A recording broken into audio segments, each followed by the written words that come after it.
ഈ വന്യജീവികൾ ആളെ കൊന്നാൽ നഷ്ടപരിഹാരം കൊടുക്കാനായിട്ടുള്ള മാനദണ്ഡം എന്താണെന്ന് കേരളത്തിൽ ആക്റ്റും ഇല്ല, റൂളും ഇല്ല.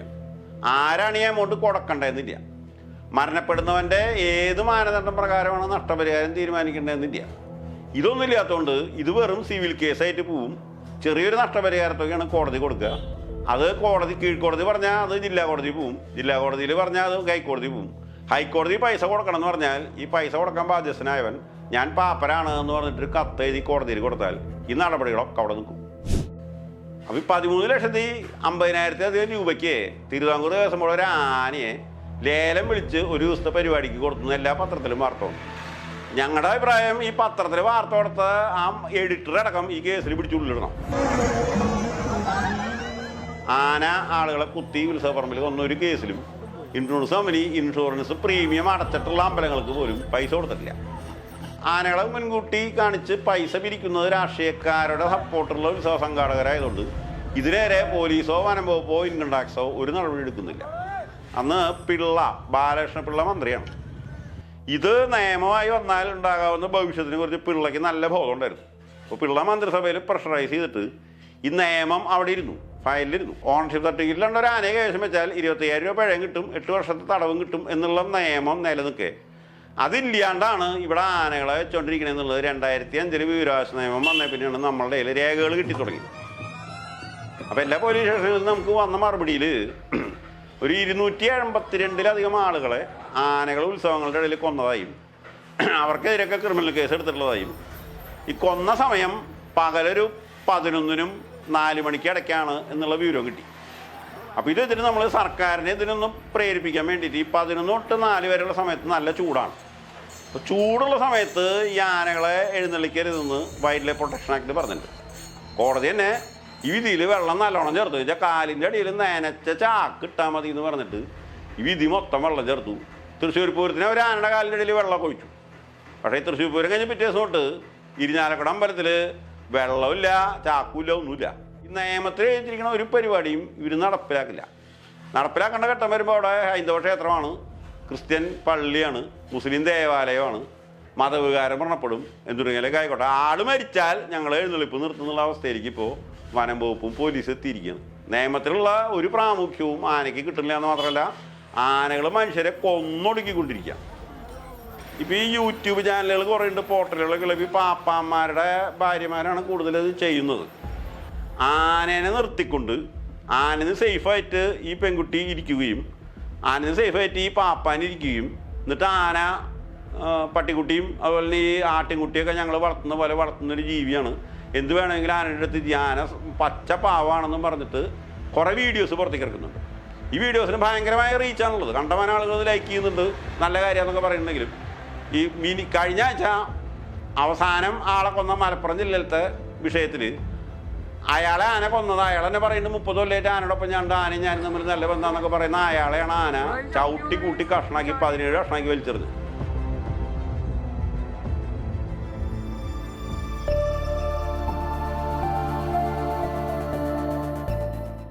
സൈറ്റിലൊക്കെ നോക്കി കഴിഞ്ഞാൽ പല ആനകളുടെ പണം കൊടുത്തിട്ട് ഇതിനെ വാടകയ്ക്ക് വേണ്ടവർ ബന്ധപ്പെടുക എന്ന് പറഞ്ഞിട്ട് പരസ്യമായിട്ട് ഫേസ്ബുക്കിൽ പോസ്റ്റ് വരുന്നുണ്ട്, വാട്സപ്പിലും പോസ്റ്റ് വരുന്നുണ്ട്. നിയമത്തിൽ പറയുന്നത് ആനകളെ കാണിച്ച് പണം പിരിക്കരുത് എന്ന് വ്യക്തമായിട്ട് പറയുന്നുണ്ട്. പൈസ കൊടുത്തിട്ട് ആനയെ വാങ്ങിക്കരുതെന്ന് പറയുന്നുണ്ട്. ആനകളുടെ പേർക്ക് റെൻ്റ് ഈടാക്കരുത് എന്ന് പറയുന്നുണ്ട്. പക്ഷെ ഇവിടെ ഈ നടപടിയെടുക്കാൻ ബാധ്യതപ്പെട്ടവർ പോലീസും വനം വകുപ്പും ജില്ലാ ഭരണകൂടവും ഇൻകം ടാക്സുമാണ്. ഇവർ 4 പേര് ഈ വിഷയത്തിൽ ഇടപെടുന്നില്ല. അപ്പോൾ പരസ്യമായിട്ടൊരു ആനയെ ലേലം വിളിക്കുക ചെയ്യണം. അപ്പോൾ ഞാനൊരു ഉദാഹരണം പറഞ്ഞുതരാം. തിരുവിതാംകൂർ ദേവസ്വം ബോർഡിൻ്റെ ഏറ്റവും വലിയൊരു ആനയുണ്ട്. ആനയുടെ പേര് തൃക്കടവൂര് ശിവരാജ്. ആനയുടെ മേത്ത് കണ്ടമാനം പരിക്കുണ്ടായിരുന്നു. അപ്പോൾ ശബരിമല ക്ഷേത്രത്തിൽ പേട്ട തൊള്ളതിൻ്റെ അന്ന് ഇതിനാദ്യമായിട്ട് രംഗത്തിറക്കാൻ തിരുവിതാംകൂർ ദേവസ്വം ബോർഡ് തീരുമാനിച്ചു. വെച്ചാൽ അത് അതിൻ്റെ പടം എല്ലാ പത്രത്തിലും വരും. അപ്പോൾ അന്നത്തെ ദിവസം അതിനെ അവിടെ കൊണ്ടുപോകുമ്പോൾ അതിൻ്റെ കാലിൽ മുറിവുണ്ടായിരുന്നു. അപ്പോൾ ഇതിനെ കൊല്ലത്തുനിന്ന് ലോറി കയറ്റി മുറിവോടെ ഈ പേട്ട തൊള്ള സ്ഥലത്ത് കൊണ്ടിറക്കി. അപ്പോൾ ഞങ്ങളത് അറിഞ്ഞിട്ട് ഞങ്ങൾ വനം വകുപ്പിന് ടോൾ ഫ്രീ നമ്പറിൽ പരാതി കൊടുത്തു. പരാതി കൊടുത്തപ്പോൾ ഈ ആനേനെ ഭാഗ്യത്തിന് അവിടെ ഉണ്ടായിരുന്ന പോലീസുകാരും മൃഗസംരക്ഷണ വകുപ്പിലത്തെ ആൾക്കാരും കൂടി ആനയെ പരിശോധിച്ചു. ആന വെച്ചപ്പോൾ ആനയുടെ കാലിൽ ഭീകരമായിട്ടുള്ള മുറിവുണ്ട്. അപ്പോൾ അവർ പറഞ്ഞു ഈ ആനനെ ഈ അവസ്ഥയിലേക്ക് നൽകാൻ പറ്റില്ല, ആനനെ കൊണ്ട് നീക്കിർത്താൻ പറഞ്ഞു. നീക്കിർത്താൻ പറഞ്ഞപ്പോൾ ആനേനെ നീക്കിർത്തി. പിന്നെ പുതിയൊരു ആനേനെ കൊണ്ടുവന്നിട്ടാണ് എഴുന്നള്ളിച്ചത്. അപ്പോൾ അവരതിനെ ഫെബ്രുവരി ആദ്യ വാരം വരെ ഉപയോഗിക്കരുത്, 1-ാം തീയതി വരെ ഉപയോഗിക്കരുത്. ജനുവരി 13 തൊട്ട് ഈ ആനയ്ക്ക് റെസ്റ്റ് കൊടുക്കണം എന്ന് പറഞ്ഞു. അപ്പോൾ അതിൻ്റെ പാപ്പാൻ യൂട്യൂബിലൊരു വീഡിയോ ഇട്ടത് ഈ മൃഗങ്ങളെ സംരക്ഷിക്കാനാണെന്നും പറഞ്ഞിട്ട് ആൾക്കാർ പരാതി കൊടുത്തിട്ട് ഈ ആന എങ്ങനെ മാറ്റി നിർത്തുന്നത് ആനയ്ക്ക് നല്ലതല്ല എന്നുള്ള രീതിയിലാണ് അയാൾ യൂട്യൂബിലൂടെ ഒരു പ്രസ്താവന നടത്തിയത്. ഒന്നാമത്തെ കാരണം, ഈ ആന പോണോടത്ത് ഇയാൾക്ക് ഇഷ്ടം പോലെ ഇയാൾക്ക് ചായക്കാശ് കിട്ടും. ചായക്കാശ് എന്ന് പറഞ്ഞാൽ ആൾക്കാർ റെൻ്റ് അല്ലാണ്ട് ഇയാൾക്ക് ഒരു എമൗണ്ട് കൊടുക്കും. അങ്ങനെ ഒരു വരുമാനം കണ്ടിട്ടാണ് ഇയാൾ ഇതിൻ്റെ പിന്നാലെ ഇറങ്ങിയിട്ടുള്ളത്. ഇപ്പോൾ ഈ ഫെബ്രുവരി 1-ാം തീയതി വരെ ഈ ചായക്കാശും വരുമാനം ഇല്ലാത്തതുകൊണ്ട് ഇയാൾ ഇങ്ങനെ ജീവിക്കുന്നത് ഒരു വിഷമം ഇയാൾക്കുണ്ട്. അതുകൊണ്ടാണ് അയാൾ പറഞ്ഞത് ഇത് ആനയെ സംരക്ഷിക്കാനായിട്ട് ഇമാതിരി പ്രവർത്തികൾ ചെയ്താൽ ആനയ്ക്ക് നല്ലതല്ല എന്ന് പറയാൻ കാരണതാണ്. അതിനവരിപ്പോൾ ഫെബ്രുവരി 1 വരെ അവർ പതുക്കെ നിർത്തി. ഫെബ്രുവരി 2 തൊട്ട് അതിനെ പലയിടത്ത് എഴുന്നള്ളിച്ച് തുടങ്ങി. അങ്ങനെ ഉണ്ടായിരുന്നപ്പോൾ ഇപ്പോൾ തൃശ്ശൂർ ഒരു അമ്പലത്തിൽ, കുന്നംകുളടുത്താണ് അമ്പലം, ചീരംകുളം പൂരം എന്ന് പറയും. അവിടെ ഈ ആനേനെ 20ഓളം ആളുകൾ കമ്മിറ്റിക്കാർ ഇതിനെ കൊണ്ടുവരാൻ നോക്കി. അപ്പോൾ ഈ തിരുവിതാംകൂർ ദിവസം തൊട്ട് തലേ ദിവസം വരെ മിണ്ടാണ്ടിരുന്നു. അപ്പോൾ 20 ടീമും ഇതിനെ കൊണ്ടുപോകുന്നുള്ള പരസ്യം വന്നപ്പോൾ അതിന് ഭയങ്കര പ്രചാരമായി.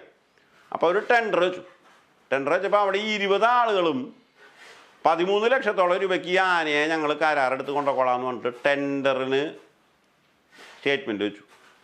ഒരു ടീം ഈ 13 ലക്ഷത്തിനടുത്ത് കുറച്ച് കൂട്ടിയത്.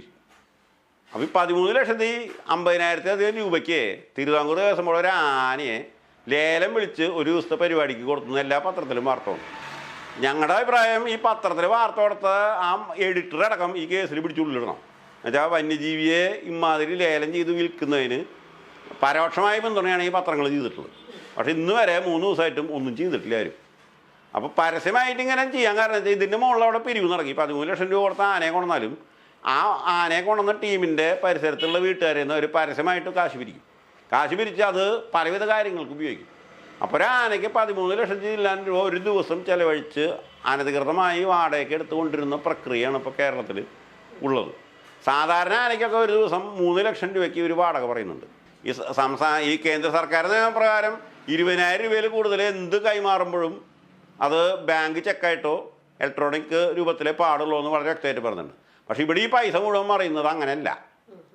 അത് തന്നെ വലിയൊരു പ്രശ്നമാണ്. അപ്പോൾ ഇമാതിരി ഒരാനയ്ക്ക് ഇപ്പോൾ ഒരു ദിവസം ചുരുങ്ങിയത് 2 ലക്ഷം രൂപ കിട്ടും. വാടക 2 ലക്ഷം എന്ന് അവർ പറയും. പിന്നെ ആണെങ്കിൽ ലോറിക്ക് കൊണ്ടുപോകാൻ ലോറിയുടെ കാശ് വേറെ പറയും. പാപ്പാമാർക്ക് എല്ലാവർക്കും 3 പേർക്കും കൂടി ഒരു ദിവസം ഒരു 30,000 രൂപ എങ്ങനെയും കൊടുക്കേണ്ടി വരും. പിന്നെ ഇവർക്കൊക്കെ വേറെ ചില ചിലവുകളൊക്കെ അതിൻ്റെ ഇടയിൽ കൂടി ഉണ്ട്. നിയമവിരുദ്ധമായിട്ടുള്ള ചിലവുകളും നിയമവിധേയമായിട്ടുള്ള ചിലവുകളും അതൊക്കെ ഈ ഉത്സവ സംഘാടകർ തൃപ്തിപ്പെടുത്തി കൊടുക്കേണ്ടി വരും. അപ്പോൾ ഇത്രയൊക്കെ പൈസ ഇതിൻ്റെ മുകളിൽ കിടന്ന് കളിക്കുമ്പോഴും ആരും ഇതിനെതിരെ നടപടിയൊന്നും എടുക്കില്ല. എന്ന് മാത്രമല്ല, ആന ആരെങ്കിലും കൊന്നാൽ പോലീസ് ഒരു കേസ് എടുക്കും. ആ കേസ് കോടതിയിൽ പോയാൽ നഷ്ടപരിഹാരത്തുക സിവിൽ കേസായിട്ട് മാറും. ഈ സിവിൽ കേസായിട്ട് ഇത് വിധി വരുമ്പോൾ 2 പ്രശ്നമാണ് കോടതി ഉന്നയിക്കുക. ഈ ആനയ്ക്ക് ഈ നിയമത്തിൽ പറഞ്ഞിട്ടുള്ള പേര് എലിഫാസ് മാക്സിമസ് എന്നാണ്. എലിഫാസ് എന്ന് പറഞ്ഞാൽ കൊമ്പ്, മാക്സിമസ് എന്ന് പറഞ്ഞാൽ വലിപ്പമുള്ളത്. വലിപ്പമുള്ള കൊമ്പിനോടമായിട്ടുള്ള ആന എന്ന് മാത്രമേ വൈൽഡ് ലൈഫ് പ്രൊട്ടക്ഷൻ ആക്ടിൽ ഈ ആനയ്ക്ക് പറയുന്നുള്ളൂ. അങ്ങനെയുള്ള അതിന് അത് വന്യജീവിയാണെന്ന് പറയുന്നത്. ഈ വന്യജീവികൾ ആളെ കൊന്നാൽ നഷ്ടപരിഹാരം കൊടുക്കാനായിട്ടുള്ള മാനദണ്ഡം എന്താണെന്ന് കേരളത്തിൽ ആക്റ്റും ഇല്ല, റൂളും ഇല്ല. ആരാണ് ഈ എമൗണ്ട് കൊടുക്കേണ്ടതെന്നില്ല. മരണപ്പെടുന്നവൻ്റെ ഏത് മാനദണ്ഡം പ്രകാരമാണ് നഷ്ടപരിഹാരം തീരുമാനിക്കേണ്ടതെന്നില്ല. ഇതൊന്നും ഇല്ലാത്തതുകൊണ്ട് ഇത് വെറും സിവിൽ കേസായിട്ട് പോവും. ചെറിയൊരു നഷ്ടപരിഹാരത്തൊക്കെയാണ് കോടതി കൊടുക്കുക. അത് കീഴ്ക്കോടതി പറഞ്ഞാൽ അത് ജില്ലാ കോടതി പോവും. ജില്ലാ കോടതിയിൽ പറഞ്ഞാൽ അത് ഹൈക്കോടതി പോവും. ഹൈക്കോടതി പൈസ കൊടുക്കണം എന്ന് പറഞ്ഞാൽ ഈ പൈസ കൊടുക്കാൻ ബാധ്യസ്ഥനായവൻ ഞാൻ പാപ്പരാണ് എന്ന് പറഞ്ഞിട്ട് കത്ത് എഴുതി കോടതിയിൽ കൊടുത്താൽ ഈ നടപടികളൊക്കെ അവിടെ നിൽക്കും. അതുകൊണ്ട് ഈ 826 ആളുകൾ ചത്തവർക്കൊന്നും 10 പൈസ പോലും വരുമാനം കിട്ടിയിട്ടില്ല. ഈ ആന മരിച്ചിട്ട് ആളെ കൊന്നതിൽ കോടതി ഉത്തരവ് വരെ ആർക്കും വരുമാനം കിട്ടിയിട്ടില്ല. പക്ഷേ ഒരു കേസിൽ 10 ലക്ഷം രൂപയോളം ഈ ഇൻഷുറൻസ് കമ്പനി പൈസ കൊടുത്തു. എല്ലാ പൂരങ്ങളും ഇൻഷുർ ചെയ്യണമെന്നൊക്കെ പത്രത്തിൽ വരും. പക്ഷേ ഇത് പരസ്യമായിട്ട് 10 ലക്ഷം രൂപ മരിച്ചവന് കൊടുത്തത് തൃശ്ശൂർ പൂരത്തിനാണ്. തൃശ്ശൂർ പൂരത്തിന് 2022 ഈ ആലിൻ്റെ കൊമ്പ് വീണിട്ട് 20 പേർക്ക് പരിക്കേറ്റു. 2 മനുഷ്യർ മരിച്ചു. അതിലൊരാൾ ഗൾഫിൽ നിന്നൊക്കെ റിട്ടേൺ ചെയ്ത് ഇവിടെ സാമ്രാജ്യം ഉണ്ടാക്കിയിട്ടുള്ള ആളാണ്. വേറൊരാൾ ഇൻഷുറൻസ് കമ്പനിയുടെ ഒരു ഓഫീസിലത്തെ മാനേജരാണ്. ഇൻഷുറൻസ് കമ്പനിയിലത്തെ മാനേജർ തന്നെ മരം പൊട്ടി വീണ് പൂരത്തിന് മരിച്ചപ്പോൾ ഇൻഷുറൻസ് കമ്പനിക്ക് വേറെ 4 അവർ അന്വേഷണങ്ങളൊക്കെ ചുരുക്കി. എന്നിട്ട് ഈ 2 പേരുടെ വീട്ടുകാർക്കും 10 ലക്ഷത്തോളം രൂപ ഒരു ഫംഗ്ഷൻ വെച്ച് അവർ കൊടുത്തു. അതിൽ മരണപ്പെട്ടവൻ ഇൻഷുറൻസ് ജീവനക്കാരനാണെന്നുള്ളതുകൊണ്ട് പെട്ടെന്ന് കാശ് കൊടുത്ത് അവസാനിപ്പിച്ചു. അതല്ലാണ്ട് ഈ അടുത്ത കാലത്ത് ഒരു വിഷയത്തിലും ആന ആളുകളെ കുത്തി ഉത്സവപ്പറമ്പിൽ കൊന്നൊരു കേസിലും ഇൻഷുറൻസ് കമ്പനി ഇൻഷുറൻസ് പ്രീമിയം അടച്ചിട്ടുള്ള അമ്പലങ്ങൾക്ക് പോലും പൈസ കൊടുത്തിട്ടില്ല. അപ്പോൾ അതാണ് ഇതിലത്തെ സാമ്പത്തിക വിഷയം. അപ്പോൾ ഈ പൈസ പിരിക്കുന്നത്, ആനകളെ മുൻകൂട്ടി കാണിച്ച് പൈസ പിരിക്കുന്നത് രാഷ്ട്രീയക്കാരുടെ സപ്പോർട്ടുള്ള ഉത്സവ സംഘാടകരായതുകൊണ്ട് ഇതിലേറെ പോലീസോ വനം വകുപ്പോ ഇൻകം ടാക്സോ ഒരു നടപടി എടുക്കുന്നില്ല. അതാണ് ഇതിലത്തെ സാമ്പത്തിക വശം. നമ്മൾ ഈ 97-98 കാലങ്ങളിൽ ഞാൻ ഈ ആനകളെ പീഡിപ്പിക്കുന്ന പടങ്ങളും എടുത്തിട്ട് വീഡിയോ എടുക്കാൻ താപ്പില്ല. വീഡിയോഗ്രാഫർ വിളിച്ചാൽ നല്ലൊരു തുക പറയും. അപ്പോൾ നമ്മൾ ഓട്ടോ ഫോക്കസ് ക്യാമറ ഉപയോഗിച്ച് ആനകളുടെ പരിക്കോടെ നൽകുന്ന പടങ്ങളൊക്കെ എടുത്തിട്ടാണ് ഇതിനെതിരെ പ്രചരണം തുടങ്ങിയത്. അപ്പോൾ അങ്ങനെ തുടങ്ങിയപ്പോൾ വനം വകുപ്പുകാർ എനിക്ക് തന്നൊരു മറുപടി എന്താ വെച്ചാൽ, ഈ ആന എന്ന് പറഞ്ഞാൽ കാട്ടിലത്തെ ആനയ്ക്കാണെങ്കിൽ ഞങ്ങൾ എന്തെങ്കിലുമൊക്കെ ചെയ്യാം, ഇത് നാട്ടാനയാണ്, മനുഷ്യന്മാർ വളർത്തുന്ന ആനയാണ്, ഇങ്ങനെയൊക്കെ ചെയ്താൽ എന്ത് ചെയ്യണമെന്ന് നിയമത്തിൽ എവിടെയും പറഞ്ഞിട്ടില്ല. അതുകൊണ്ട് നിങ്ങൾ പറയുന്ന പരാതിയിലത്തെ ആനയുടെ കാലിൽ പരിക്കൊക്കെ ഉണ്ട്, പക്ഷേ കേസ് എങ്ങനെ എടുക്കുന്നുള്ളതിന് വകുപ്പില്ല എന്ന് പറഞ്ഞിട്ട് എനിക്കൊരു കത്ത് കിട്ടി. അപ്പോൾ ഞാനിത് സെൻട്രൽ മിനിസ്ട്രിക്ക് അയച്ചപ്പോൾ സെൻട്രൽ ആനിമൽ വെൽഫെയർ മിനിസ്ട്രിക്കാർ ഈ എൻവയോൺമെൻറ്റ് ഫോറസ്റ്റിലത്തെ പ്രൊജക്റ്റ് എലിഫൻറ്റ് എന്ന് പറഞ്ഞൊരു സംവിധാനമുണ്ട്, ആനകളുടെ സംരക്ഷണത്തിന് വേണ്ടി തീരുമാനം എടുക്കുന്ന സാധനം, പ്രൊജക്റ്റ് എലിഫൻറ്റ്. അവർക്ക് കൊടുത്തപ്പോൾ അവർ ഒരു ഓർഡർ ഇട്ടു. അതായത് ഈ നാട്ടിൽ വളർത്തുന്ന ആനയ്ക്കും കാട്ടിൽ ജീവിക്കുന്ന ആനകളുടെ എല്ലാ അവകാശങ്ങളും ആസ്വദിക്കാനുള്ള അവകാശമുണ്ട്. അതുകൊണ്ട് ഈ നാട്ടിൽ വളർത്തപ്പെടുന്ന ആനകൾക്കും കാട്ടാനകളുടെ സ്വാതന്ത്ര്യത്തിന് അർഹതയുണ്ടെന്ന് പറഞ്ഞിട്ടൊരു കത്ത് അവർ ഉത്തരവിട്ടു. ആ കത്തിൻ്റെ കോപ്പി നമ്മുടെ കയ്യിൽ കിട്ടി. അപ്പോൾ നമ്മളത് വെച്ചിട്ട് കേരളത്തിൽ ഹൈക്കോടതിയിൽ ഒരു പെറ്റീഷൻ ഫയൽ ചെയ്തു. ഈ നാട്ടാനകളുടെ കാര്യത്തിൽ സർക്കാർ തരുന്ന മറുപടി ഇതാണ്, കേന്ദ്രം ഇങ്ങനൊരു കാര്യം പറഞ്ഞിട്ടുണ്ട്. അപ്പോൾ ഈ കാട്ടിലത്തെ ആനകളുടെ അവകാശങ്ങൾ നാട്ടിലിങ്ങനെ എഴുന്നള്ളിക്കപ്പെടുന്ന ആനകൾക്ക് കൊടുക്കാനായിട്ട് എന്തെങ്കിലും സംവിധാനം ഉണ്ടാക്കണം എന്ന് പറഞ്ഞു. അപ്പോൾ സർക്കാർ വരുന്ന പിന്നെ ഒരു കാര്യം, നമുക്ക് നാട്ടാന സംരക്ഷണ നിയമം ഉണ്ടാക്കാമെന്ന് പറഞ്ഞു. അപ്പം അങ്ങനെ ഒരു നിയമം അവരുണ്ടാക്കിയത് എങ്ങനെയാണെന്ന് വെച്ചാൽ, ഈ prevention of cruelty to animals act എന്ന് പറഞ്ഞൊരു ആക്ട് ഉണ്ട്, മൃഗങ്ങളോടുള്ള ക്രൂരത തടയാനായിട്ടുള്ള ഒരു നിയമം. 1960 ഈ നെഹ്റു കൊണ്ടുവന്നിട്ടുള്ളൊരു നിയമമാണ്, ജവഹർലാൽ നെഹ്റു കൊണ്ടുവന്നിട്ടുള്ള നിയമമാണ്. ആ നിയമത്തിലത്തെ 26 വിഷയങ്ങളുണ്ട്. അതൊക്കെ ചെയ്ത് കഴിഞ്ഞാൽ, മൃഗങ്ങളോടുള്ള ക്രൂരതയായതിനാൽ പോലീസിന് നേരിട്ട് കേസെടുക്കാൻ പറ്റാവുന്ന വകുപ്പൊക്കെ വെച്ചിട്ടുള്ളൊരു പ്രൊവിഷൻ ഈ prevention of cruelty to animals act 1960 അതിലത്തെ ആ prevention of cruelty to animals ആക്ടിലത്തെ ആ ക്രൂവൽറ്റി ടു ആനിമൽസ് എന്നുള്ള വിഷയങ്ങൾ 26 ചൂണ്ടിക്കാണിച്ചിട്ട് ഇതൊക്കെ ചെയ്ത് കഴിഞ്ഞാൽ പോലീസിന് നേരിട്ട് ഈ മൃഗത്തെ പീഡിപ്പിച്ച ആനയടക്കമുള്ള മൃഗത്തെ പീഡിപ്പിച്ചവർക്കെതിരെ കേസെടുക്കാമെന്ന് പറഞ്ഞിട്ടൊരു നാട്ടാന പരിപാലന നിയമം ഉണ്ടാക്കി. അത് 2003 അത് നടപ്പിൽ വരുന്നതാണ് ഞങ്ങൾ വിചാരിച്ചത്. പക്ഷെ സർക്കാർ ഇത് നിയമം ഇതിൻ്റെയാക്കി ഗസറ്റിലിട്ടു. അന്ന് ബാലകൃഷ്ണ പിള്ള മന്ത്രിയാണ്. ഇത് നിയമമായി വന്നാൽ ഉണ്ടാകാവുന്ന ഭവിഷ്യത്തിനെ കുറിച്ച് പിള്ളയ്ക്ക് നല്ല ബോധം ഉണ്ടായിരുന്നു. അപ്പോൾ പിള്ള മന്ത്രിസഭയിൽ പ്രഷറൈസ് ചെയ്തിട്ട് ഈ നിയമം അവിടെ ഇരുന്നു, ഫയലിലിരുന്നു. ഇത് ഗസറ്റിൽ പബ്ലിഷ് ചെയ്യുന്നില്ല, നിയമസഭയിൽ അവതരിപ്പിക്കുന്നില്ല, ഗസറ്റിൽ പബ്ലിഷ് ചെയ്യുന്നില്ല. ഇങ്ങനൊരു നിയമം ഉണ്ടാക്കാൻ ഹൈക്കോടതി പറഞ്ഞ പത്രവാർത്ത മാത്രം വെച്ചിട്ട് ഞങ്ങൾക്ക് പല ഓഫീസിലും കയറിയിട്ട് ഈ നിയമം ഉണ്ടോ എന്ന് ചോദിക്കേണ്ട ഗതികേട്ടിലേക്ക് എത്തി. അങ്ങനെ ഇരിക്കുമ്പോൾ ഒരു ദിവസം ഈ ജഡ്ജിമാരൊക്കെ താമസിക്കണ ഒരു ഇടവഴി, അവിടെ വളരെ വയസ്സനായിട്ടൊരു റിട്ടയർഡ് ജഡ്ജി താമസിക്കുന്നുണ്ട്. ആ ഇടവഴിയിലത്തെ ഒരു അനധികൃത ആന ഡോക്ടറുടെ വീട്ടിൽ മതമുള്ള ആനയുടെ മതം മാറ്റാനായിട്ടുള്ള മരുന്ന് കൊടുക്കാനായിട്ട് ഒരാനയും കൊണ്ട് ഒരാൾ വരുന്നു. ആ ആനയെ പട്ടിണിക്ക് കിട്ടുന്നതാണ് കൊണ്ടുവരുന്നത്. ഈ കൊടുക്കുന്ന മരുന്ന് മതം പോകാനായിട്ടുള്ള മരുന്ന് ആന വിശന്നിരിക്കുമ്പോൾ കഴിക്കണം. അപ്പോൾ ഇവിടെ നട്ടുച്ചയ്ക്ക് 1 മണിക്ക് ഈ ആനേനെ കൊണ്ട് അവിടെ വരുമ്പോൾ ഈ ആന നല്ല വിശപ്പിലാണ്. അപ്പോൾ ആ തിരുവിലൊരു പച്ചക്കറി കടയുണ്ട്. അപ്പോൾ ഈ ആളുകൾ പഴം കഴിച്ചിട്ട് ബാക്കി അതിൻ്റെ തോലിട്ടിരിക്കുന്ന ഒരു ടിന്ന് അവിടെ ഉണ്ട്. ആ ടിന്നിൽ നിന്ന് പുറപ്പെടുന്ന സ്മെല്ല് ഈ ആനയ്ക്ക് മുന്നേ തന്നെ മനസ്സിലായിട്ടുണ്ട്. അപ്പോൾ ഈ ആന അവിടെ ഈ ടിന്നിൻ്റെ ഉള്ളിൽ കഴിച്ചിട്ട് ഈ പഴത്തിലെടുത്ത് തിന്നാൻ നോക്കി. അപ്പോൾ ഈ പാപ്പാൻ ഈ ആനയെ തല്ലി. ഈ തല്ലിയത് തന്നെ ഈ പാപ്പാൻ ഓർമ്മയുള്ളൂ. ഇയാളെ ആന ശരീരത്തോടെ എടുത്ത് പൊക്കി അവിടെയുള്ള മതിലും വിളക്കും കാലിലൊക്കെ അടിച്ചടിച്ചടിച്ച് ഇയാളെ കൊന്നുകൊണ്ടിരിക്കുകയാണ്. അപ്പോൾ ഇതിങ്ങനെ നടക്കുമ്പോൾ തൊട്ടപ്പുറത്താണ് ഏഷ്യാനെറ്റിൻ്റെ സ്റ്റുഡിയോ ഉള്ളത്. അവർ ഓടിപ്പാഞ്ഞ് വന്ന് വീഡിയോ എടുത്ത് ഏതൊരു ഫ്ലാറ്റിൻ്റെ മുകളിൽ കയറി ഇരുന്ന് ആന പാപ്പാനെ കൊല്ലുന്നു, വേണമെങ്കിൽ കണ്ടോന്നും പറഞ്ഞിട്ട് ഈ കൊല്ലുന്ന രംഗങ്ങൾ ലൈവായിട്ട് പുറത്തേക്ക് വിട്ടു തുടങ്ങി. അവരുടെ ആ പരിസരത്തെ കടകളിലുള്ള ആൾക്കാരൊക്കെ ഇറങ്ങി ഓടി. പരിസരത്തെ വീടുകളിൽ നിന്ന് ആൾക്കാർ പുറത്തേക്ക് ഇറങ്ങാൻ പറ്റുന്ന വീട്ടിലായി. കടകളിൽ നിന്നൊക്കെ ആൾക്കാർ എനിക്ക് ഓടി. പിറ്റേ ദിവസം പത്രത്തിൽ വന്നൊരു പ്രധാന പടം, ഒരു ഹെയർ കട്ടിങ് സലൂണിൽ നിന്ന് പകുതി ഷേവ് ചെയ്തിട്ടുള്ള മുഖവുമായിട്ട് ഒരാൾ ഓടിപ്പോകുന്നൊരു പിക്ചറാണ് ഈ ജനങ്ങളുടെ ഭീകരതയെ കാണിക്കാൻ മാനവരമൊക്കെ കൊടുത്തിരുന്നത്. അപ്പം അങ്ങനെ ഒരു സംഭവം വന്നപ്പോൾ ഈ 2 ജഡ്ജിമാരടുത്ത് താമസിക്കുന്നവർ പിറ്റേ ദിവസം കോടതി പോയിട്ട് ബഹളുണ്ടാക്കി. എന്നിട്ട് ഞങ്ങൾ ഊണ് കഴിക്കാൻ വന്നിട്ട് വീട്ടിൽ നിന്ന് പുറത്തേക്ക് ഇറങ്ങാൻ പറ്റാത്ത രീതിയിലാണ് ആന പ്രശ്നം ഉണ്ടാക്കിയത്. 5-6 മണിക്കൂർ കഴിഞ്ഞിട്ടാണ് ആനയെ തളച്ചത്. അതുകൊണ്ട് ഇതിനെതിരെ എന്തെങ്കിലും ചെയ്യണം, ഞങ്ങൾക്ക് ഇന്നലെ കോടതിയിലേക്ക് ഉച്ചയ്ക്ക് ശേഷം വരാൻ പറ്റില്ല എന്നൊക്കെ പറഞ്ഞപ്പോൾ ചീഫ് ഇടപെട്ടിട്ട് പറഞ്ഞു ഇതിനൊരു നിയമമൊക്കെ ഉണ്ടാക്കാന്നൊക്കെ സർക്കാർ പറഞ്ഞില്ല, അതെവിടെ നിന്നായി. അപ്പോഴേക്കും ഗവൺമെൻറ് ഇടപെട്ടിരുന്നു അത് നാളെ തന്നെ ഗസറ്റിലിടാം സാറാ എന്ന് പറഞ്ഞു.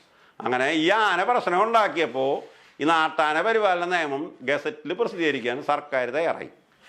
പക്ഷേ അത് ഗസറ്റിൽ പ്രസിദ്ധീകരിച്ച പോലെ തന്നെ ഇരുന്നു. അത് കഴിഞ്ഞിട്ട് 2003 തൃശ്ശൂർ പൂരത്തിന് ഈ നിയമം എവിടെയെന്ന് നമ്മൾ ചോദിച്ചപ്പോൾ ഈ DFO പറഞ്ഞ അത് നിയമം ഗസറ്റിലുണ്ട്. ഗസറ്റ് അവിടെ ഇരിക്കുന്നത് അതിൽ വേണമെങ്കിൽ എടുത്ത് നോക്കണം പറഞ്ഞു. ഈ ഗസറ്റിൽ പല കാര്യങ്ങൾ എഴുതി വെച്ചിട്ടുണ്ട്. അതിലെങ്കിച്ചിട്ട് ഈ പൂരം നടത്താൻ ഈ DFOയും ജില്ലാ കളക്ടറും നേതൃത്വം നൽകുന്നുണ്ട്. ഞങ്ങൾ പരാതി കൊടുത്തിട്ടും ആരും ശ്രദ്ധിച്ചില്ല. അവസാനം ഇത് നടപ്പിലാക്കാനായിട്ട് തീരുമാനിച്ചത് ബിനോയ് മന്ത്രിയായപ്പോഴാണ് 2008 ഇത് പൊടിയെടുത്തിട്ട് ഇതെന്തെങ്കിലും ചെയ്യണം എന്നുള്ള രൂപത്തിലേക്ക് കാര്യങ്ങൾ എത്തിയത്. അപ്പോൾ സർക്കാർ ഇത് നടപ്പിലാക്കാനായിട്ട് ചില തീരുമാനങ്ങൾ നമ്മുടെ പരാതിയുടെ കെയർ ഓഫിൽ കൊടുത്തപ്പോൾ ഞങ്ങളുടെ ഈ 2005 വിവരാവകാശ നിയമം വന്നപ്പോൾ ഞങ്ങളുടെ 2-3 രേഖകൾ കിട്ടി. അതുവരെ ഈ രേഖകൾ പരമരഹസ്യമായിരുന്നു. അതായത് ഒരു ആനയ്ക്ക് ഓണർഷിപ്പ് സർട്ടിഫിക്കറ്റ് വേണം എന്ന് നിയമത്തിൽ പറയുന്നുണ്ട്. ഓണർഷിപ്പ് സർട്ടിഫിക്കറ്റ് ഇല്ലാത്ത ഒരു ആനയെ ഒരാൾ കൈവശം വെച്ചിരുന്നാൽ അയാളെ പിടികൂടി 25,000 രൂപ പിഴയും 8 ലക്ഷം രൂപ 25,000 രൂപ പിഴയും 8 വർഷത്തെ തടവും കൊടുക്കാവുന്ന രീതിയിൽ ശിക്ഷ കൊടുക്കാവുന്ന ഒരു പ്രൊവിഷനാണ്. അപ്പോൾ ഓണർഷിപ്പ് സർട്ടിഫിക്കറ്റിലുണ്ട് ഒരു ആനയെ കൈവശം വെച്ചാൽ 25,000 രൂപ പിഴയും കിട്ടും, 8 വർഷത്തെ തടവും കിട്ടും എന്നുള്ള നിയമം നിലനിൽക്കെ അതില്ലാണ്ടാണ് ഇവിടെ ആനകളെ വെച്ചുകൊണ്ടിരിക്കണമെന്നുള്ളത് 2005 വിവരാവകാശ നിയമം വന്നേ പിന്നെയാണ് നമ്മളുടെ കയ്യിൽ രേഖകൾ കിട്ടി തുടങ്ങിയത്. അപ്പോൾ നമ്മൾ ഈ രേഖകൾ വെച്ചിട്ട് എന്തെങ്കിലുമൊക്കെ ചെയ്യണമെന്ന് ആലോചിക്കുമ്പോൾ ഇതിൽ കോടതി ഇടപെടണമല്ലോ. കോടതി ഇടപെടാൻ നോക്കുമ്പോൾ ഇതിൽ ഈ വ്യക്തികളുടെ പേർക്കൊക്കെ കേസ് വന്നാൽ ഇത് പലവിധ രാഷ്ട്രീയ പ്രശ്നം ഉണ്ടാവും. അപ്പോൾ ഞങ്ങൾ ഇത് ആദ്യം കൊടുക്കേണ്ട വെച്ചിട്ട് ഞങ്ങളിൽ വേറൊരു രേഖ കിട്ടി. അതായത് 300ഓളം ആളുകളെ 78 മുതൽ 2005 വരെയുള്ള കാലയളവിൽ കൊന്നൊടുക്കിയതായിട്ടുള്ള കേസിൻ്റെ FIR ഇട്ടതിൻ്റെ രേഖ ഞങ്ങൾക്ക് കിട്ടി. അപ്പോൾ ഞങ്ങളതിൽ ഈ ആളുകളെ കൊന്നിട്ടുള്ളതിൻ്റെ നാട്ടിലെ ആനകളെ കൊന്നിട്ടുള്ളതിൻ്റെ ഡീറ്റെയിൽസ് കൊണ്ട് DGPക്ക് അയച്ചപ്പോൾ DGP ഇത് എല്ലാ പോലീസ് സ്റ്റേഷനിലേക്ക് കൊടുത്തു. അപ്പോൾ എല്ലാ പോലീസ് സ്റ്റേഷനിൽ നമുക്ക് വന്ന മറുപടിയിൽ ഒരു 272 ആളുകളെ ആനകൾ ഉത്സവങ്ങളുടെ ഇടയിൽ കൊന്നതായും അവർക്കെതിരെയൊക്കെ ക്രിമിനൽ കേസ് എടുത്തിട്ടുള്ളതായും ഈ കൊന്ന സമയം പകലൊരു 11-നും 4 മണിക്ക് ഇടയ്ക്കാണ് എന്നുള്ള വിവരം കിട്ടി. അപ്പോൾ ഇത് വെച്ചിട്ട് നമ്മൾ സർക്കാരിനെ ഇതിനൊന്നും പ്രേരിപ്പിക്കാൻ വേണ്ടിയിട്ട് ഈ 11 തൊട്ട് 4 വരെയുള്ള സമയത്ത് നല്ല ചൂടാണ്. അപ്പോൾ ചൂടുള്ള സമയത്ത് ഈ ആനകളെ എഴുന്നള്ളിക്കരുതെന്ന് വൈൽഡ് ലൈഫ് പ്രൊട്ടക്ഷൻ ആക്ട് പറഞ്ഞിട്ടുണ്ട്, സമയം പറഞ്ഞിട്ടില്ല. അപ്പോൾ ഈ ആളുകളെ ആന കൊന്നൊടുക്കിയ സമയം ഈ പോലീസുകാർ തന്നിട്ടുള്ളതുകൊണ്ട് ഈ 11 തൊട്ട് 4 വരെയുള്ള സമയത്ത് ഒരു കാരണവശാലും ആനകളെ ഓപ്പൺ എയറിൽ എഴുന്നള്ളിക്കരുത് എന്നൊരു ഓർഡർ ഇടുന്നുണ്ട്. ഞങ്ങൾ വെറുതെ ഒരു പ്രയറും കൊണ്ട് കോടതി പോയി. ഈ സമയത്ത് ആനകളെ എഴുന്നള്ളിക്കുന്നതിന് തെളിവ് ചോദിക്കും കോടതി.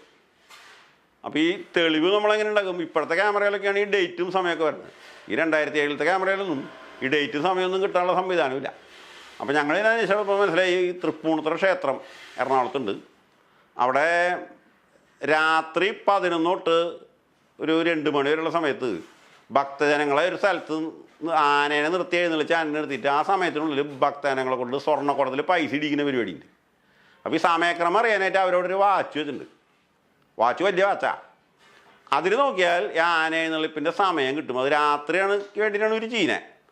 പക്ഷെ അവിടെ പകൽ എഴുന്നള്ളിപ്പ് കിടക്കുന്നുണ്ട്. അപ്പം ഞാനവിടെ പോയിട്ട് ഈ 11 മണി തൊട്ട് 12:30 മണി വരെ ഇതിൻ്റെ മുമ്പിൽ 15 ആനകൾ എഴുന്നള്ളിക്കുമ്പോൾ എന്തൊക്കെയാണ് അവിടെ സംഭവിക്കണത് എൻ്റെ പലവിധ ബോഡി ലാംഗ്വേജ് ആനയുടെ കാണിക്കുന്ന രീതിയിൽ ഒരു 36 ഫോട്ടോ എടുത്തു. അപ്പോൾ 36 ഫോട്ടോയിലും ഈ ആനകൾ ഈ പല രൂപത്തിലാണ് അവിടെ നിൽക്കുന്നത്. കാലുകളൊക്കെ അങ്ങോട്ടും ഇങ്ങോട്ടൊക്കെ മാറ്റുന്നുണ്ട്, തല തിരിക്കുന്നുണ്ട്, പല ഇടപാടുകൾ. ആന മൊത്തം അസ്വസ്ഥതയിൽ നിൽക്കണമെന്നുള്ള ഫോട്ടോസ് നമുക്ക് കിട്ടി. അതിലൊക്കെ ഈ 11-നും 12:30 ഇടയിൽ ആന അവിടെ നിൽക്കണ സീൻ കിട്ടി. അത് വെച്ചിട്ടാണ് ഈ പ്രശ്നം അവതരിപ്പിച്ചപ്പോൾ കോടതിക്ക് ഇത് 11 മണി കഴിഞ്ഞ് ഇവിടെ ആനകൾ എഴുന്നള്ളിക്കണമെന്ന് കോടതിക്ക് മനസ്സിലായി. അതോടെ കോടതി സർക്കാരിൻ്റെ അടുത്ത് വെച്ചപ്പോൾ സർക്കാർ പറഞ്ഞത് ഞങ്ങൾ ഈ 11 തൊട്ട് 4 വരെയുള്ള സമയത്ത് ആനകളെ എഴുന്നള്ളിക്കുന്നത് നിരോധിച്ചു എന്ന് സർക്കാർ ഒരു സ്റ്റേറ്റ്മെൻറ്റ് വെച്ചു. മാത്രമല്ല മറ്റുള്ള സമയത്ത് ആനകളെ എഴുന്നള്ളിക്കുമ്പോൾ ആനകളുടെ പള്ളഭാഗങ്ങൾ തമ്മിൽ 3 മീറ്റർ ഗ്യാപ്പ് കൂടാൻ ഞങ്ങൾ ശ്രദ്ധിക്കും. അതുപോലെ തന്നെ ആനകളെ എഴുന്നള്ളിക്കാനായിട്ടൊരു വലിയൊരു രൂപരേഖ തന്നെ സർക്കാർ എഴുതി വനം വകുപ്പിനെ കൊണ്ട് വെപ്പിച്ചു. 2008 മാർച്ച് 14-നാണ് ഈ 11 തൊട്ട് 4 വരെയുള്ള ചൂടുള്ള സമയത്ത് ഓപ്പൺ എയറിലുള്ള ആനകൾ നിർത്തി എഴുന്നള്ളിക്കുന്നത് കേരള സർക്കാർ നിരോധിച്ച നടപടിയെ ഹൈക്കോടതി അംഗീകരിച്ചത്. അതോടൊപ്പം ആനകളെ എഴുന്നള്ളിക്കുമ്പോൾ എന്തൊക്കെ ചെയ്യണം, എഴുന്നള്ളിപ്പിന് മുന്നേ എന്തൊക്കെ ചെയ്യണം, എഴുന്നള്ളിപ്പിന് ശേഷം എന്തൊക്കെ ചെയ്യണം, എഴുന്നള്ളിപ്പ് സമയത്ത് ഉത്സവ സംഘാടകർ എന്ത് ചെയ്യണം, പാപ്പാമാരെന്ത് ചെയ്യണം, നാട്ടുകാരെന്ത് ചെയ്യണം എന്നുള്ളതിനെക്കുറിച്ചിട്ടൊക്കെ വളരെ വ്യക്തമായൊരു രൂപരേഖ സർക്കാർ പുറപ്പെടുവിച്ചു. ഇത് മാർച്ചിൽ ഈ വിധി വന്നതോടുകൂടിയിട്ട് ഈ തൃശ്ശൂർ പൂരക്കാർ പറഞ്ഞു തൃശ്ശൂർ പൂരത്തിൻ്റെ കടക്കൽ കത്തി വയ്ക്കാനായിട്ടാണ് വെങ്കടാതിൽ ഈ വിധി ഉണ്ടാക്കി കൊണ്ടിട്ടുള്ളത്. ബാക്കിയുള്ള പൂരങ്ങളൊക്കെ കഴിഞ്ഞിട്ട് ഞങ്ങളുടെ പൂരം മാത്രമേ ഉള്ളൂ എന്ന് പറഞ്ഞിട്ട് ഭയങ്കര പ്രചരണം തുടങ്ങി. അന്ന് മനോരമ TV തുടങ്ങിയ സമയമാണ്. അവരിതിനെതിരെ ശക്തമായിട്ട് പ്രചരണം തുടങ്ങി. അമ്പലക്കാരെ സപ്പോർട്ട് കിട്ടാൻ വേണ്ടിയിട്ട്, തൃശ്ശൂർ പൂരക്കാരെ വെള്ളത്തിലാക്കാൻ വേണ്ടിയിട്ട് വെങ്കടാലം വാങ്ങിച്ച വിധിയാണെന്ന് പറഞ്ഞിട്ട് വലിയ പ്രചരണം നടന്നു. ഇതിൻ്റെ ഇടയിൽ ഇതിനെ ഇളവ് തരണം എന്ന് പറഞ്ഞിട്ട് ആവശ്യങ്ങളുമായിരുന്നു. പക്ഷേ തൃശ്ശൂർ പൂരത്തിന് ഈ 11 തൊട്ട് 4 വരെ പരസ്യമായി വെയിലത്ത് നിർത്തിയിട്ടാണ് ആനകളെ നൽകിയാന്ന് എല്ലാവർക്കും അറിയാം.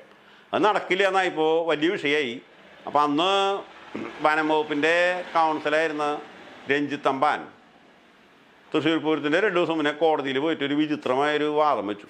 ഇങ്ങേരാണ് ഈ നിരോധനം വരാനായിട്ടുള്ള എല്ലാ രേഖകളും കോടതിയിൽ വനം വകുപ്പിൻ്റെ സമർപ്പിച്ചത്.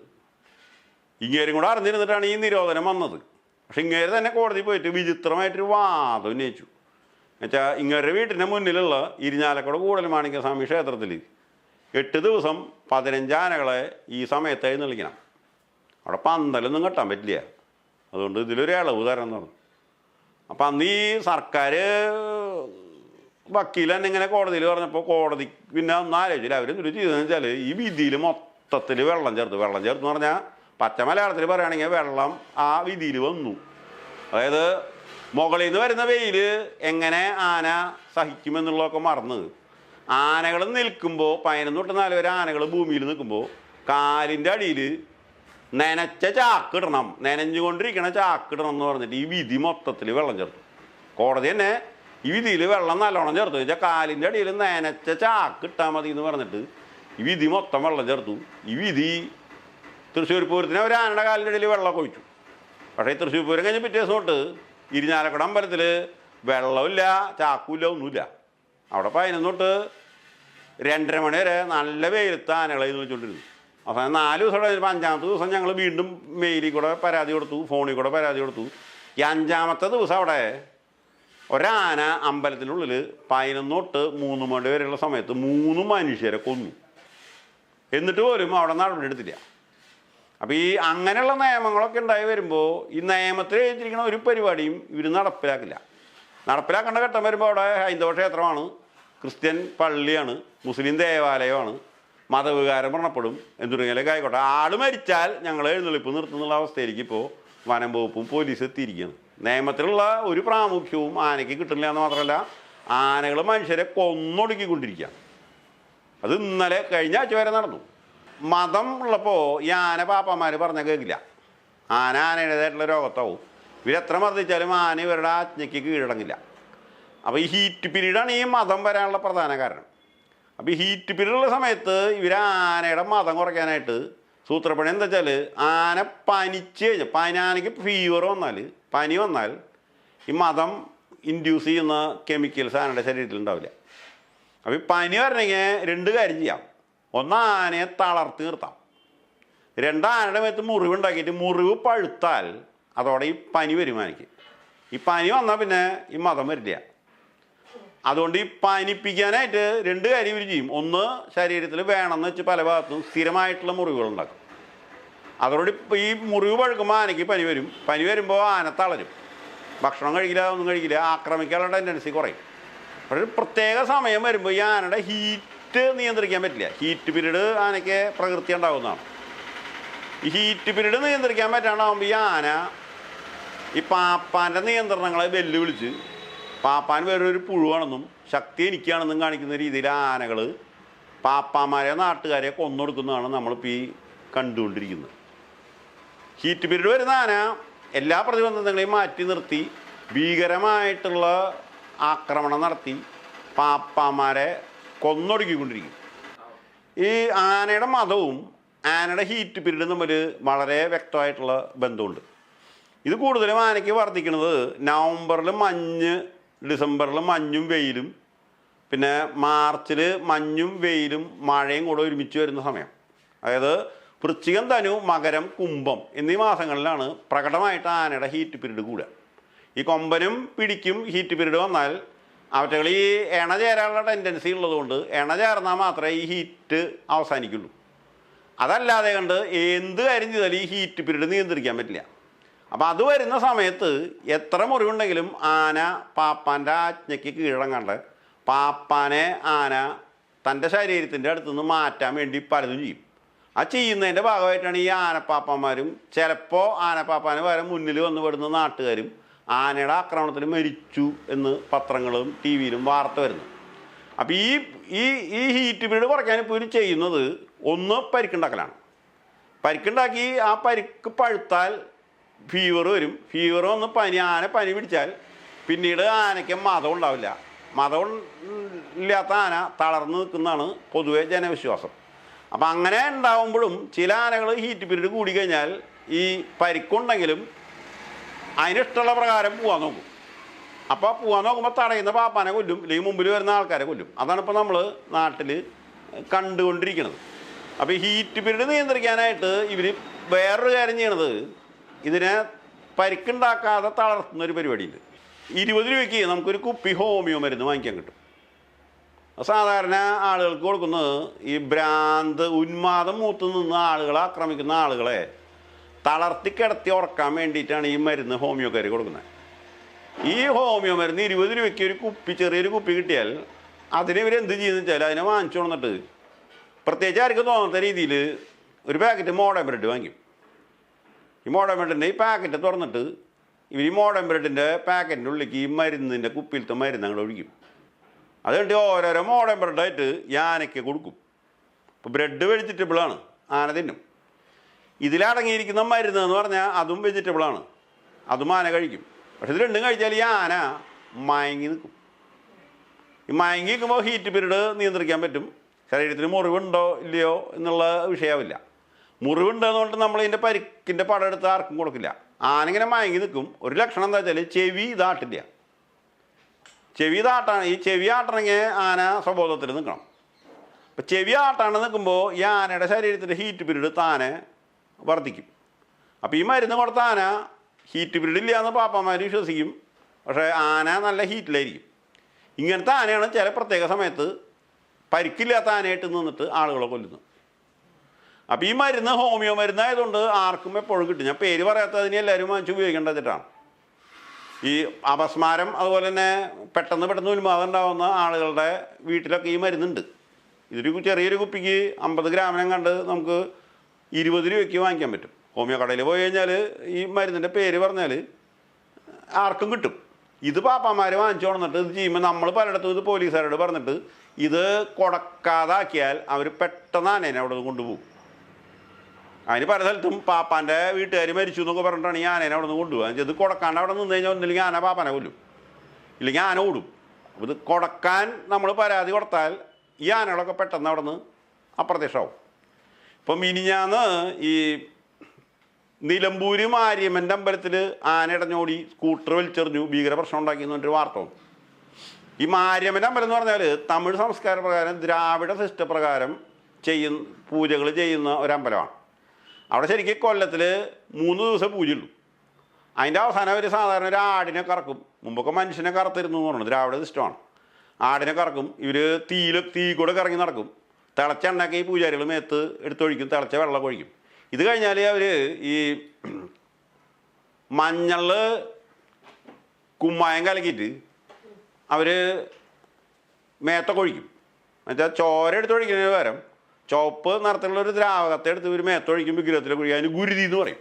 ഈ ഗുരുതി കഴിഞ്ഞാൽ 7 ദിവസം അമ്പലം അടച്ചിടും. ഇതാണ് ശരിക്കും മാരിയമ്മൻ്റെ പൂജ. അതിൽ സാധാരണയായിട്ട് ചെയ്യുന്നത് തമിഴ് സിസ്റ്റപ്രകാരം ഇവർ ഉടുക്ക് കൊട്ടിപ്പാടും. ഇതാണ് ഈ മാരിയമ്മൻ്റെ അമ്പലത്തിൻ്റെ പ്രധാന പരിപാടി. പക്ഷേ ഈ മാരിയമ്മൻ്റെ അമ്പലത്തിൽ എങ്ങനെയാണ് ഈ നിലമ്പൂർ ആന വന്നതെന്ന് അന്വേഷിച്ചാൽ രാഷ്ട്രീയപരമായിട്ടുള്ള ടീമുകളാണ് അവിടെ ആനകളെ കൊണ്ടുവന്ന് നിയമവിരുദ്ധമായിട്ട് എഴുന്നള്ളിച്ചിട്ടുള്ളത്.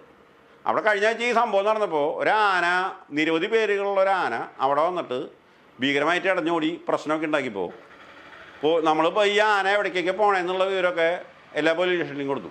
അങ്ങനെ നോക്കിയപ്പോൾ എറണാകുളത്ത് കങ്ങരപ്പടി എന്ന് പറഞ്ഞൊരു അമ്പലമുണ്ട്. അവിടെ ശിവക്ഷേത്രമാണ്. അവിടെ ഇന്നലെ പള്ളിവേട്ടയാണ്, ഇന്ന് ആറാട്ടാണ്. അപ്പോൾ അവിടേക്കാണ് ഈ ആന നിലമ്പൂരിൽ നിന്ന് വരിക. അത് മിനിഞ്ഞാത്ത എഴുന്നള്ളിപ്പോൾ ഞാൻ ആന ലോറി കയറി ഇന്നലെ ഉച്ചയോട് കൂടിയിട്ട് ഈ കാങ്ങരപ്പടിയിലേക്ക് പോവും. വൈകുന്നേരം അവിടെ ആനയ്ക്ക് എഴുന്നള്ളിപ്പുണ്ട്. അപ്പോൾ പോലീസുകാരെ അവരുടെ അടുത്ത് വിളിച്ച് പറഞ്ഞു, നിങ്ങൾ ഈ ആനനെ ഉപയോഗിച്ച് ഞാൻ എല്ലാവരും പിടിച്ചോണ്ട് പോകും, ഇത് ഇടഞ്ഞോടിയിട്ടുള്ള ആനയാണ്, അതുകൊണ്ട് ഇതിനെ എഴുന്നള്ളിക്കരുതെന്ന് പറഞ്ഞു. അപ്പോൾ ഇവർ അന്വേഷണം തുടങ്ങി, ആന വേണ്ടേ. അപ്പോൾ അത്യാവശ്യമായിട്ട് ആന വേണമെന്നായപ്പോൾ എല്ലാവരും പറഞ്ഞു 2 ദിവസത്തേക്ക് ആനയെ തരാം, 3 ലക്ഷം രൂപ തരാമെന്ന് പറഞ്ഞു. അങ്ങനെ ഈ 3 ലക്ഷം രൂപ എല്ലാവരും പറഞ്ഞപ്പോൾ ഒരുത്തൻ വേണമെങ്കിൽ കുറച്ച് കുറയ്ക്കാമെന്ന് പറഞ്ഞു. അവൻ്റെ ആനയുടെ മേത്ത് ഇഷ്ടംപോലെ മുറിവുണ്ട്. അത് നമ്മൾ വിഷയിക്കുമ്പോൾ അമ്പലക്കാർ ഇപ്പോൾ എന്താ ചെയ്തേക്കണം വെച്ചാൽ ഇന്നലെ അവർ എവിടുന്ന് ഒരു രഥം കൊണ്ടു. രഥത്തിലാണ് അവിടുത്തെ ദൈവം സുഖമായിട്ട് എഴുന്നള്ളിയത്. ഇന്നും അവിടെ രഥമാണ് ഉപയോഗിക്കാൻ പോകുന്നത്. അപ്പോൾ അവരെന്നെ പറയണു, ഇതിനു വേണ്ടി പിരിച്ച കാശിൽ 50,000 രൂപ ഞങ്ങൾ കൊടുത്തിട്ടുള്ളൂ. പൂവ് വെച്ചാൽ 1 ലക്ഷം രൂപയാണ് ഈ ആനയ്ക്ക് മുന്നേ കൊടുക്കാൻ തീരുമാനിച്ചിരുന്നത്, ഈ വരാത്ത ആനയ്ക്ക്. അപ്പോൾ ആ 50,000 രൂപ ഒരു ബാക്കിയുണ്ട്. അതിൽ നിന്ന് മിച്ചം പിടിച്ചിട്ടാണ് ഇപ്പോൾ ഈ രഥം കൊണ്ടുവന്നേക്കണേ. അപ്പോൾ ഈ വകയിൽ ഞങ്ങൾക്ക് നഷ്ടമില്ല എന്ന് അവർ പറയണു. അപ്പോൾ ഈ രഥം കിട്ടും, രഥം ഉപയോഗിക്കാം. രഥം ഉപയോഗിക്കാണ്ട് ഇവർ ആന ഉപയോഗിക്കാൻ കാരണം ആന ഉപയോഗിച്ചാൽ സ്പോൺസർഷിപ്പ് കാശ് കിട്ടുന്നുള്ളതുകൊണ്ടാണ്. ഈ ആന ഉപയോഗിക്കാൻ പറ്റിയെന്നാൽ ഇപ്പോൾ ഒരു രഥത്തിലേക്ക് വന്നു. ഇന്നലെ രാത്രി രഥം ഉപയോഗിച്ചു, ഇന്നിപ്പോൾ അവിടെ രഥമുണ്ട്. അപ്പോൾ ഇത് ഈ രഥത്തിൻ്റെ മുകളിൽ കയറാവുന്ന നല്ലവനായ ദൈവത്തെയാണ് ഈ ഭീകരമായ അവസ്ഥയിൽ ആനപ്പുറത്ത് ഇരുത്തി ഇവർ ആഹ്ലാദിക്കാനായിട്ട് പലതും ചെയ്യുന്നു. അതിൻ്റെ ഇടയിൽ ആൾ മരിക്കുന്നു. ഇതൊക്കെ പറയുമ്പോൾ ഇതിൽ വേറൊരു വശമുണ്ട്. ഈ ഉത്സവം എന്ന് പറഞ്ഞാൽ ഈ 2 സംസ്കൃത വാക്ക് കൂട്ടിച്ചേർത്തിട്ടാണ് ഈ ഉത്സവം വന്നത്. ഈ സവ് എന്ന് പറഞ്ഞാൽ ദുഃഖം, ഉത്ത് എന്ന് പറഞ്ഞാൽ എടുത്തു മാറ്റൽ. ദുഃഖത്തെ എടുത്തു മാറ്റാൻ വേണ്ടി പണ്ടുള്ളവർ ആരാധനാലയങ്ങളിൽ ഉണ്ടാക്കിയിട്ടുള്ളൊരു ഒരു പ്രക്രിയയാണ് ഉത്സവ പരിപാടികൾ. അതിൽ നിന്ന് അവർ ഈ ആനയും പടക്കം മാറ്റാൻ കാരണം ഈ ആന വന്നു കഴിഞ്ഞാൽ ആളെ കൊല്ലാൻ സാധ്യതയില്ല, പടക്കം പൊട്ടിയാലും ആൾ മരിക്കാൻ സാധ്യതയില്ല. അതുകൊണ്ടാണ് പണ്ട് വിവരമുള്ളവർ ഈ ആനേനെയും വെടിക്കെട്ടിനെയും ഉത്സവ സ്ഥലത്ത് നിന്ന് മാറ്റിയത്. ഇവരിപ്പോൾ ആനേനെയും വെടിക്കെട്ടിനെ അവിടെ കൊണ്ടുവരുമ്പോൾ ഉത്സവ സ്ഥലത്ത് ആനയുടെ നിന്ന് ആളുകൾ മരിക്കുന്നു, അയ്യോ അയ്യോ എന്നല്ല വിളിക്കുന്നു, അവിടെ ദുഃഖം ഉണ്ടാവുന്നു. ഉത്സവം കഴിഞ്ഞാൽ ഒരാളുടെ ശവടക്ക് നടക്കും, സഞ്ചയനം നടക്കും, 16 അടിയന്തരം നടക്കും. ഏതെങ്കിലും ഒരു വീട്ടിലുള്ളവൻ മരിച്ചു കഴിഞ്ഞാൽ ആ ഭാഗത്ത് അമ്പലത്തിൻ്റെ ഭാഗത്ത് ഒരു ശവടക്കുണ്ടാവും, അതിൻ്റെ പിന്നാലെ ദുഃഖങ്ങളുണ്ടാവും. പിന്നെ എല്ലാ കൊല്ലം അവിടെ പോരും നടക്കുമ്പോൾ ഈ വീട്ടിൽ ദുഃഖാചരണമാണ് നടക്കുക. അപ്പോൾ ഈ ദുഃഖം ഇല്ലാതിരിക്കാൻ ഉണ്ടാക്കി കൊണ്ടുവന്ന ഒരു പാരമ്പര്യ പ്രക്രിയ ഈ ആനയും വെടിക്കെട്ടിലൂടെയും ആ പ്രദേശത്ത് ദുഃഖം ഉണ്ടാക്കുന്ന പരിപാടിയാണ് ഇപ്പോൾ നടന്നുകൊണ്ടിരിക്കുന്നത്. പിന്നെ ഇതിൽ വരുന്ന വേറൊരു പ്രശ്നമുണ്ട്. ഇപ്പോൾ ഈ യൂട്യൂബ് ചാനലുകൾ കുറേ ഉണ്ട്, പോർട്ടലുകളൊക്കെ. ഈ പാപ്പാന്മാരുടെ ഭാര്യമാരാണ് കൂടുതലത് ചെയ്യുന്നത്. അവർ ഭംഗിയായിട്ട് അവിടെ വന്നിരുന്ന് ഈ പാപ്പാനെ ഗ്ലോറിഫൈ ചെയ്യുന്ന രൂപത്തിലും ആന ഒരു ഡൊമസ്റ്റിക് അനിമലാണ്, ഇണങ്ങി ജീവിക്കുന്ന ജീവിയാണെന്നുള്ള അവസ്ഥയിൽ ആനേനെ നിർത്തിക്കൊണ്ട് ആനന് സേഫായിട്ട് ഈ പെൺകുട്ടി ഇരിക്കുകയും ആനന് സേഫായിട്ട് ഈ പാപ്പാനിരിക്കുകയും എന്നിട്ട് ആന പട്ടിക്കുട്ടിയും അതുപോലെ തന്നെ ഈ ആട്ടിൻകുട്ടിയൊക്കെ ഞങ്ങൾ വളർത്തുന്ന പോലെ വളർത്തുന്നൊരു ജീവിയാണ്, എന്ത് വേണമെങ്കിലും ആനയുടെ അടുത്ത് ആന പച്ച പാവാണെന്നും പറഞ്ഞിട്ട് കുറേ വീഡിയോസ് പുറത്തേക്ക് ഇറക്കുന്നുണ്ട്. ഈ വീഡിയോസിന് ഭയങ്കരമായ റീച്ചാണുള്ളത്, കണ്ടമാന ആളുകൾ ലൈക്ക് ചെയ്യുന്നുണ്ട്, നല്ല കാര്യമെന്നൊക്കെ പറയുന്നുണ്ടെങ്കിലും ഈ കഴിഞ്ഞ ആഴ്ച ഈ ഇവിടെ അവസാനം ആളെ കൊന്ന മലപ്പുറം ജില്ലയിലത്തെ വിഷയത്തിൽ അയാളെ ആന കൊന്നത് അയാൾ തന്നെ പറയുന്നത് 30 കൊല്ലമായിട്ട് ആനയോടൊപ്പം ഞാനും തമ്മിൽ നല്ല ബന്ധമെന്നൊക്കെ പറയുന്ന അയാളെയാണ് ആന ചവിട്ടി കൂട്ടി കഷ്ണാക്കി 17 കഷ്ണാക്കി വലിച്ചെറിഞ്ഞ്. അപ്പോൾ ഈ 2 വീഡിയോയും പുറത്തിറങ്ങിയപ്പോൾ കാണാം എല്ലാവരും. അതിൻ്റെ അർത്ഥം ഈ ആനയെ ഒരു ഡൊമസ്റ്റിക് അനിമലാണെന്നുള്ള രീതിയിൽ എന്ത് വീഡിയോ പ്രചരിപ്പിച്ചാലും ആന യഥാർത്ഥത്തിൽ വന്യജീവിയാണ്. മനുഷ്യനെ മാത്രമല്ല തൊട്ടുമുമ്പിൽ കാണുന്ന എല്ലാ പ്രതിബന്ധങ്ങളെയും ഈ ജീവി ഇടിച്ചുടച്ചില്ലാതാക്കും എന്ന് കഴിഞ്ഞ ആഴ്ചയിലത്തെ ഈ മലപ്പുറം ജില്ലയിലത്തെ പ്രശ്നം തന്നെ ഒരു ഉദാഹരണമാണ്. അപ്പോൾ ഇത്തരത്തിൽ ഈ ആനകളെ ഇവരിങ്ങനെ ഭീകരമായി പീഡിപ്പിച്ചുകൊണ്ടിരുന്നാൽ എന്ത് നിയമം ഉണ്ടാക്കിയാലും അത് ലംഘിക്കാനായിട്ടുള്ള അനുവാദം കൊടുത്താൽ ആനകൾ നിരവധി ആളുകളെ കൊന്നൊടുക്കുന്നു മാത്രമല്ല നിരവധി ആനകൾ ഇതിൻ്റെ പുറകിൽ മരിച്ചു.